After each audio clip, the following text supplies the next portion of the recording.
11th physics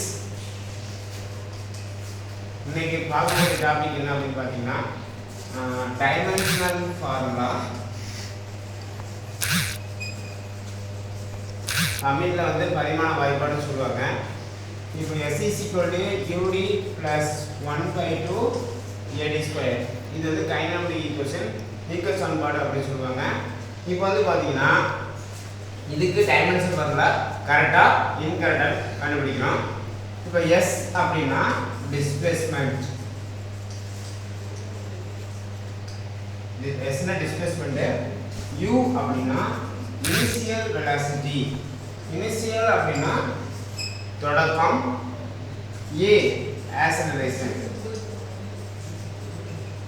பாருங்க S is equal to UD plus 1/2 AD². இப்போ dimension formula எப்படி apply பண்ணனும் பாருங்க. S க்கு வந்து L, U க்கு வந்து LT பவர் -1 இனிஷியல் வெலாசிட்டினால இந்த T க்கு T பிளஸ் இந்த நியூமெரிக்கல் வேல்யூ நாம டைமென்ஷனல் ஃபார்முலா கண்டிஷன் படி எடுத்துக்க மாட்டோம். A க்கு LT பவர் -2 يعني ஆக்ஸலரேஷன், T க்கு T². இப்போ பாருங்க minus plus value out, minus value plus value out, remains is equal to L plus L. இது டைமென்ஷனல் ஃபார்முலா கரெக்ட். இந்த டாபிக் அவ்வளவுதான்.